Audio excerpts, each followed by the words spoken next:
My friends and I have always loved going out to the woods. It started with my friend Mark and I, going out and making small bonfires and coming home late smelling like wood smoke.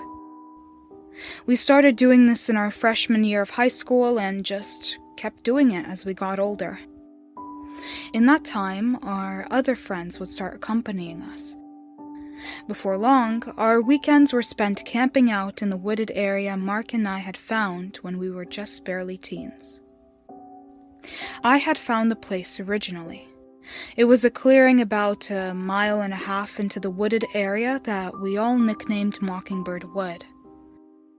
It had no official name, but the first time I went out there, I noticed a mockingbird, so I figured it was a fitting name for the place.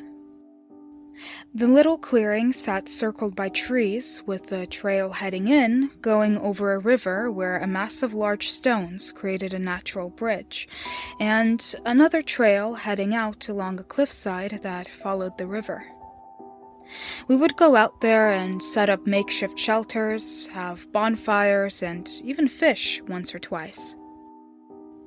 The woods were a special place for me, like some sort of fantasy where my friends and I could have our own little world. All the man-made structures of civilization would disappear, and it would be just us, standing in the same surroundings as our ancient ancestors. There was something magical about that, something that felt primordial and ancient. Maybe that's why we kept going back, or maybe it had to do with our connections to each other and how that sacred place tied into them. Whatever the reason, Mockingbird Wood was special to us. When we were in our early 20s, we decided we would go out for an overnight campout. We didn't get out nearly as often as we used to since life demands jobs and responsibilities, but by some miracle, 6 of us found the time to hike out there and have some fun. Mark and I had sold the rest of the group on the idea, which hadn't taken much pushing. My guess is they were longing for the comfortable isolation and peace that the woods would offer. Jessie was the first one I called after talking to Mark. I had a crush on her and thought this might be a shot to make something happen with her, so I was pretty delighted when she said she was going to be there. That delight was lessened a little bit when she said she was bringing her friend Maddie along. It's not that I didn't like Maddie, but she would always draw Jessie away each time I got up the courage to try to tell her how I felt. I would later find out that Mark had called our friend Martin and his girlfriend Rachel to come with. I was pretty happy to hear Martin would be there. He was the third M, after all. We called him that because Mark and I also had names that started with the letter M. Mason, Mark, and Martin. The 3 M's. We rode up there Friday night, the mid-spring air neither cold nor hot, and the sky devoid of any clouds to obstruct the full force of the moon and stars. I couldn't have asked for a nicer evening to return to Mockingbird Wood. I was riding along with Mark, rolling a joint for us to smoke on our way up there, when we saw Martin and Rachel on the road behind us. As Martin pulled in alongside us, I sat up in my seat and dropped my pants to push my ass out the window. When I heard his horn blasting repeatedly, I knew he'd seen it and sat back down. "You know he's got his girl with him, right?" Mark said chidingly. "Hey, if she's gonna stick around, she'd better know how we get down. If she's cool, she'll think it was funny," I replied, lighting the joint and passing it to Mark. "You're not wrong, but maybe we should ease her into it instead of letting her see all the crazy, immature shit we do at once." "Nah, it's like swimming," I mused.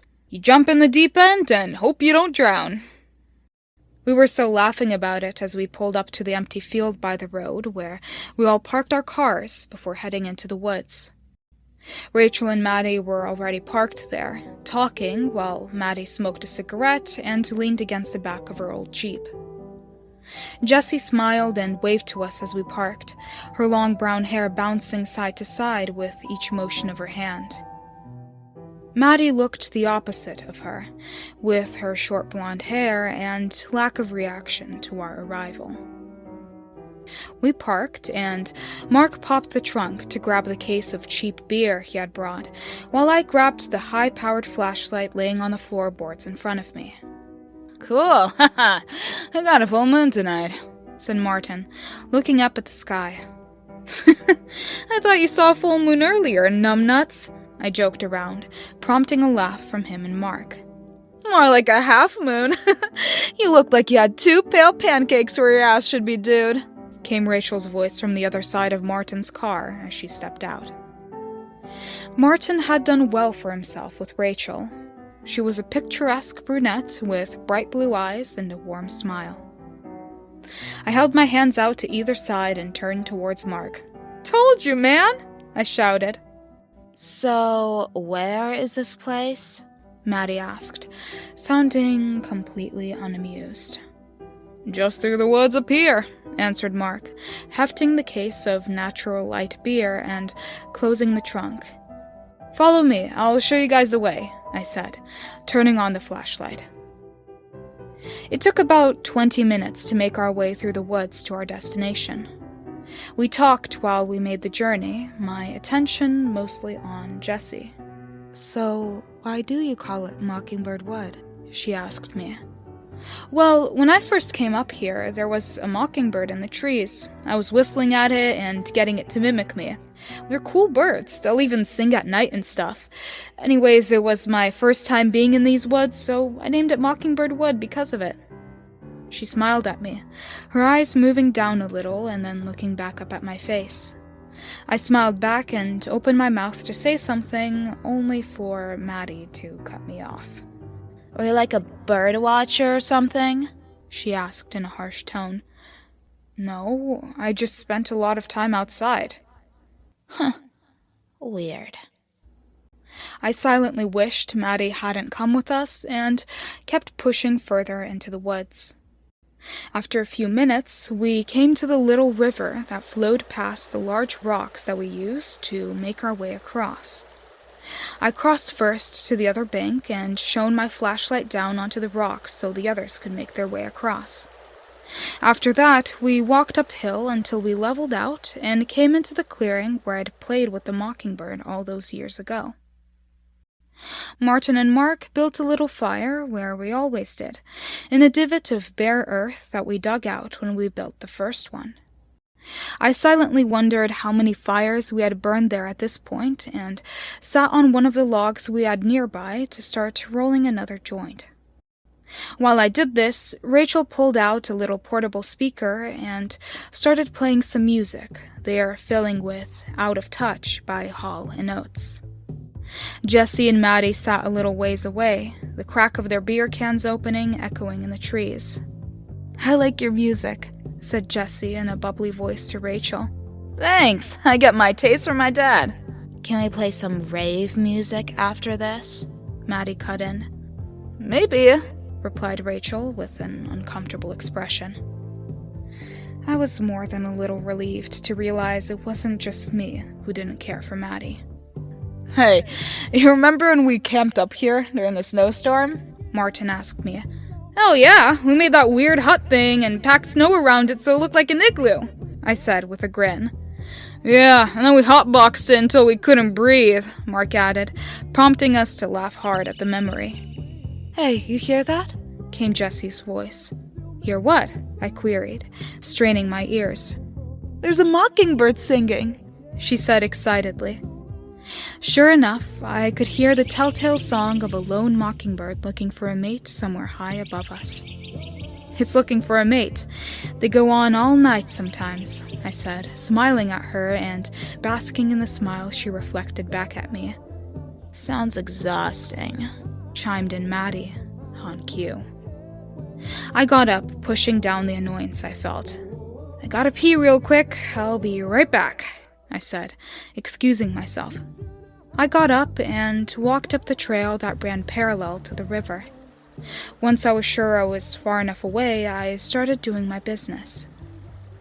Hey, you hear that? I heard Jessie's faint voice drift out a little ways away. Jessie? I whispered into the darkness around me. Over here. She replied a little further up the trail. I started walking that way, wondering how she had gotten past me without me noticing. I rounded a short bend and peered into the dark woods all around me. I'm over here, she whispered, just behind some bushes. I started pushing my way through the bushes, wishing I had the flashlight to see where I was going. What are you doing? That was as far as I got before my question turned into a yelp of alarm, and I fell 20 feet straight down to the rocky riverbank below. I didn't shout or yell as I fell, just made a sudden gasping sound, and down I went. I landed on my feet, feeling something pop and pain blossoming up through my ankle and knee and my left leg. That's when I registered what had happened and started yelling. Help! I heard my voice trill and reverberate off the trees.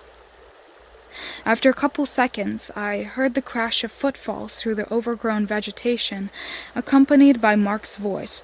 Mason! He shouted. Down here! I was suddenly bathed in the bright beam of the flashlight and was able to see how my leg looked. It was bent awkwardly and already swelling badly. Stay there! I'm going to get help! He yelled down to me. Damn it, I don't have a signal out here, I heard Martin say. You'll have to go back to the cars. It's the closest place you're going to be able to make a call. I called up to them.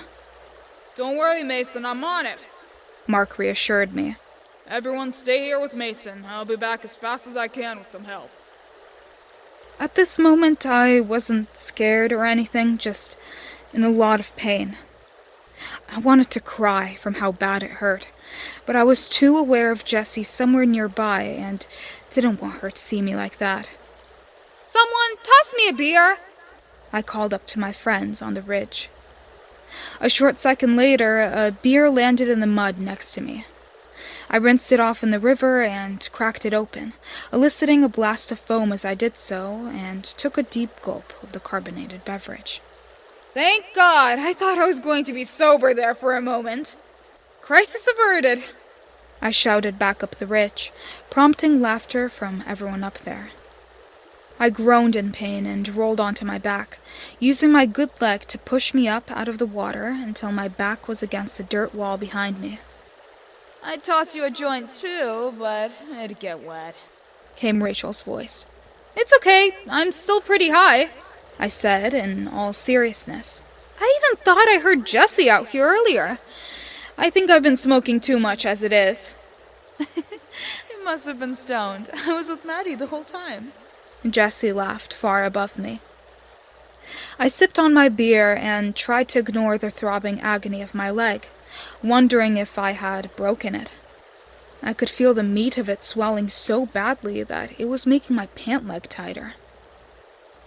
In that moment's silence, the whole wood started to come alive with the chirps of mockingbirds. I thought I heard someone say something up above, but couldn't make it out over the sudden cacophony of birdsong. What? I shouted up to them. I said there's a lot of mockingbirds all of a sudden, came Martin's voice.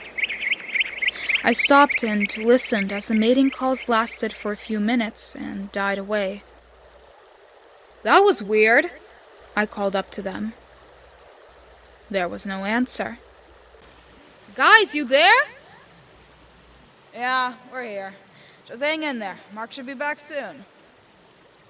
We waited in silence for a while. After what felt like a pain-filled eternity had passed, I shouted again to make sure they were still there, more to distract myself from the pain than to actually verify their presence. Hey, you guys didn't leave, did you? It's a mockingbird, I heard Jessie say. It's a bunch of them. Is Mark back yet? Nothing. Hey, can you hear me? You must have been stoned. Jessie laughed. Yeah, I must have been, but it's wearing off.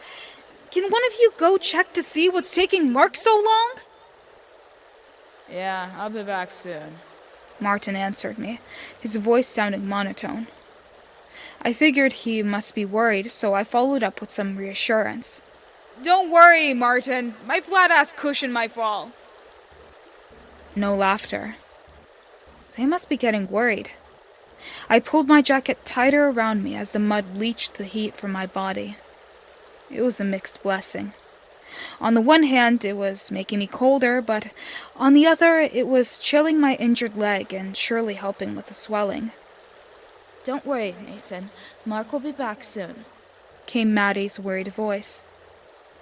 I was a little surprised to hear her actually being comforting to me, having been convinced that the woman lacked any kind of empathy. I'm not that worried. You shouldn't be either, I assured her. Why do you call it Mockingbird Wood? I heard Jessie ask. I figured she was trying to keep me talking to make sure I wasn't going into shock or anything. I felt a little embarrassed that I was reduced to the state in front of her, but answered her anyways. Like I told you earlier, I was playing with a mockingbird when I first came here years ago. There was a thump in the mud next to me, and I turned to see another beer sticking up halfway out of the mud. Thanks! I hollered up to them and took the beer, downing the rest of my open one. The alcohol was helping to ease the pain a little bit, so I decided another one would be a welcome addition. Seriously, where's Mark and Martin? I asked, starting to get nervous. It's a mockingbird, said Jessie again. Why do you keep saying that? I asked politely, hiding the fact that I was getting frustrated. Before she could answer me, I heard Rachel's voice. I get my taste from my dad. I got quiet.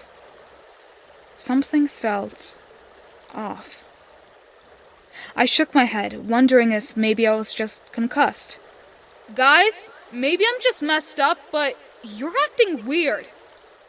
I'd toss you a joint too, but it'd get wet, Rachel said in response. What? I asked in pure confusion. Sorry, just trying to think of ways to help, Rachel continued. I'm not sure how that helps, I said, feeling a little drunk. It's a mockingbird, Jessie said again. I was starting to get creeped out. I pulled out my phone, planning to use a light on it to look around, but it was either damaged or dead. What's taking Mark and Martin so fucking long? One of them should have come back by now. Don't worry, Mason, I heard Mark saying. Oh, thank God. I was getting worried for a moment there. I laughed.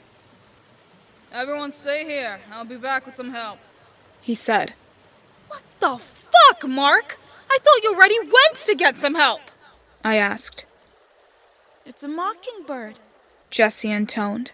What the hell is going on? I shouted.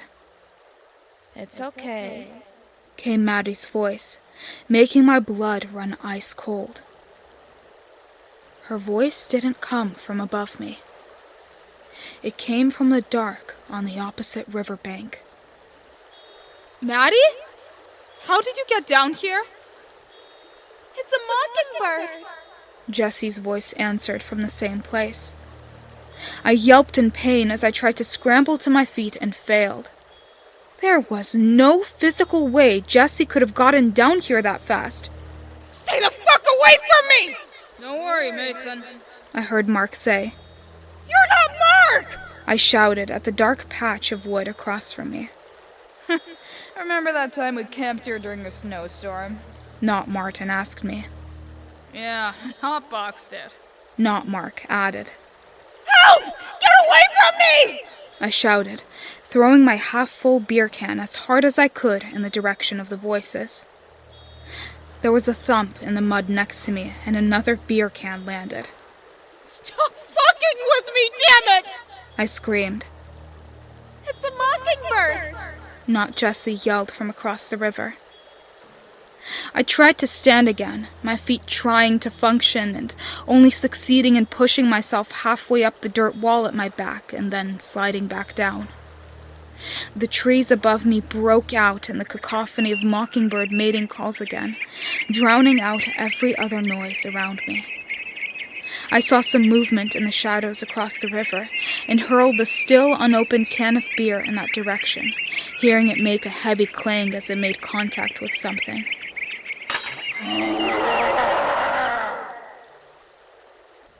The roar of anger cut through the sound of the birds, which fell silent after. It's a mockingbird! I heard it say in Jesse's voice again. Yeah, I get it! It's a fucking mockingbird! Help me! Anyone! I shouted, out into the empty woods. The minutes seemed to stretch on forever. I wasn't even sure how long I'd been down there anymore. I tried to stand up for the third time and managed to get my good leg underneath me. However, I didn't really know where I could go. The river was shallow enough that I could wade across it, but God knows I didn't want to be on the other bank with whatever was over there. I left only one other option: following the river. I waded out into the cold water, hearing something stir in the woods on the other side as I moved. I'll be back as fast as I can with some help, came Mark's voice, moving along with me from the shadows across the river. It's a mockingbird, came Jesse's voice above me again. I'm coming back with a gun! I'll serve for help, you assholes! I yelled stupidly into the dark, hearing my voice vanish among the uncaring trees. I trudged my way painfully through the water, unable to bend the knee of my left leg. Each painful movement forward made me gasp through my gritted teeth as I moved. In some spots, the river came up to my neck, making me wonder if I was going to have to try to swim with my lame leg dragging me down. Thankfully, it never got any deeper than that. At one point, the mud of the river bottom sucked one of my shoes in so deep that I couldn't free it. It was holding my busted leg in place, which didn't have the strength in it to yank the shoe free, so I slipped it off and kept going. Help! I heard a new voice say. I froze, realizing I was hearing my own voice repeating back to me. Whatever was stalking me, it was keeping right along the riverbank, not leaving my side for a second. It's a mockingbird, came Jesse's voice above me. You must have been stoned, came Jesse's voice across the river. I didn't respond and kept pushing forward, wondering what I would do when I got to the rocks we had used as a bridge to cross the river. At that point, I'd have to cross to head back on land, and I didn't think I'd stand much chance there with my leg being the way it was. It's a mockingbird! It's a mockingbird! Mockingbird! Mockingbird! Came not Jesse's voice from the riverbank. I pushed forward again, and felt my hand brush one of the large stones in the river. In the moonlight, I could make out the trail on either side of me painted in silvery hues. I leaned back, trying to keep my head as close to the water as I could. I reached down, patting my hand along the riverbed until I felt the hard edges of a fist-sized stone. As quietly as I could, I lifted it up out of the river and flung it as far away into the river ahead of me as I could. It made a loud splash, and the entire wood erupted into birdsong again. I could make out something moving quickly towards where the stone had landed, leaving the bank seemingly clear. It's a mockingbird, I heard further down the river.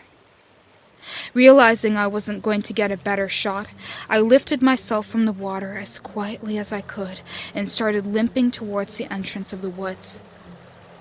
I did my best to be quiet, but with my leg so badly injured, it was slow going. I gritted my teeth and did my best to not grunt in pain as I hobbled my way along. I had been hobbling for a few minutes when I heard a voice a ways back behind me call out, Don't worry, Mason. I'll be as fast as I can. Came Mark's voice. I started hobbling faster, still trying not to make too much noise. It's a mockingbird! I heard the fake Jessie say, a little bit closer. I started hopping on my good foot, lurching painfully as I willed my body forward despite the pain. The uneven ground threatened to topple me with every movement in the darkness, but I kept going. Finally, I saw a beam of light ahead and felt a momentary glimmer of hope. That hope vanished when I reached it, though. It was the flashlight, the one Mark had taken with him. It was laying on the forest floor, shining into nothing. I picked it up as I felt something wet land on my neck. I looked up and saw Mark's body, horribly maimed and suspended in the trees above. His legs and arms were twisted and his face half torn off. I would have screamed if I wasn't too scared to do so. Stay there! I heard Mark's voice call out from behind me. It was getting even closer. I thought fast and hurled the flashlight as hard as I could into the woods off to my left. I then resumed my hopping gait, trying like hell to get out of the woods as fast as my ruined leg would allow. Behind me, I heard something big tear into the undergrowth where I'd thrown the flashlight. I had bought myself a little time, but only a little. I kept going, each movement sending fresh waves of pain radiating throughout my left side. I was almost ready to give up, to just lay down and try to allow whatever this thing was to kill me as fast as possible, when I saw the trees give way to open air. It's a mockingbird! I heard behind me as I forced my leg to keep moving. Can we play some brave music after this? Came not Maddie's voice. I get my taste from my dad. Chimed in not Rachel. I'll be fast! Came not Mark's voice. We got a full moon. Said not Martin. Down here! Said my own voice. I stumbled out into the field and, despite incredible pain, ran to Mark's car. Every step made me scream in agony, which the voices behind me mimicked perfectly. It sounded like an entire crowd was behind me now. I climbed into the driver's seat and closed the door, waiting for whatever it was out there to catch up. It never did. I sat there, shivering and watching the woods unblinkingly. After a long time of sitting there in silence, I heard a voice call out from the darkness of the woods. There's a mockingbird singing. I heard Jessie's voice say, followed by Maddie's voice saying, Sounds exhausting. Then nothing. I shivered there all night, watching as the sun lazily rose up over the horizon. As the sunrise broke over the land, I saw a lone car winding up the road and jumped out to wave it down. The old man driving it let me use his phone to call the police and then gave me a ride back into town. Later on, they'd say it was a bear that attacked and killed my friends. Their bodies were found mutilated up in the woods, or what was left of them. They tried to tell me I must have imagined everything, but I know I didn't. Still, I didn't push the issue because I didn't want to end up institutionalized, and I couldn't make things right from inside an asylum. I miss Mark. I miss Martin. I miss Jessie and Rachel. Hell, I even miss that bitch, Maddie. Not a day has gone by that I haven't thought about them and wondered what the hell really killed them. Maybe that's why I'm here now. I'm parked outside the entrance to Mockingbird Wood. The sun is setting and I'm as ready as I'll ever be. I have a shotgun filled with slugs sitting on my lap and I'm sending this off in case I don't come back. When I was in the river, I told those things I was coming back with a gun, and I don't intend to be a liar about it. I hope they remember how I screamed in pain running for the car. I hope they remember how to make that sound again. If they don't, I'm going to remind them.